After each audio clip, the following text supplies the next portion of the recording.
What if 2026 is the same as 2025 as far as floating home sales go? What would that mean for you if you're buying or selling?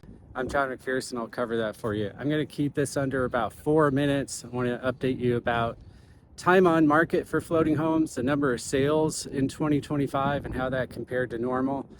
The number for sale during the year, how that compared to the past couple of years, and what's normal, and what I think is going to happen in 2026. So let's get into it.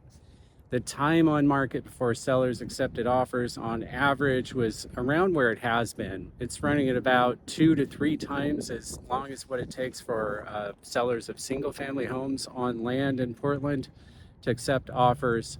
At the end of the year, during the last 30 sales, that is, so during about the last 4 months of the year, it took about 105 days before sellers accepted offers on their houses. That's pretty normal for floating home sales. As far as single family homes go, I have a report on that. If you want to see that, just contact me, send me a text or give me a call. 503-406-1776, and I can talk with you about the market for floating homes or for single family home sales. As far as sales go of floating homes, that is, last year, the number of sales was 73. That's in 2025. That's pretty normal. I would have expected, based on past years' sales, for there to have been between 65 and 80 floating home sales, or 73. The number of houses for sale throughout the summertime into fall was pretty normal. As of the end of the year, we had 38 for sale. I would have expected between 25 and 35. So at 38, we were a little bit on the high side as concerns the number for sale, but not hugely so. In fact, during the preceding 2 years, we actually got up to the point where there were 80 floating homes for sale in August and September. That's in 2024 and 2023, which was painful for sellers. It made it seem like the market was slow. But in 2025, the number for sale throughout the summer was pretty normal.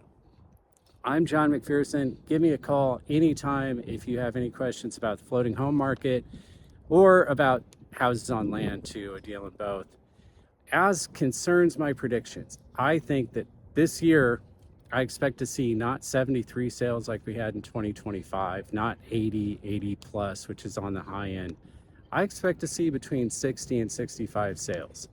That's a little bit of a bold prediction. I think all of the uncertainty, given things that are going on in the world and here in the US, I think that floating home sales might slow down a little bit. I might be wrong. Predictions are always at least a little bit wrong, but that's my prediction. I think time on market's going to remain about the same. I think for home sales on land, I think things are going to continue the way they are, which is it's been taking a little bit longer than what it had during the preceding 12 years plus, for sellers of single family homes on land in Portland to get their homes sold. And as usual, if you want a copy of the report, the floating home market report that is, that I put out every month, give me a call, send me a text, I'll send it to you. You can write me an email too at fuzz, that's F-U-Z-Z, having to do with my curly hair, at theportlandteam.com, fuzz at theportlandteam.com, and I'll send you a copy of the report. It's a 4-page report. I go into detail about what's going on in the floating home market. Give me a call anytime. I'm John. Call me. I'll answer. We'll talk.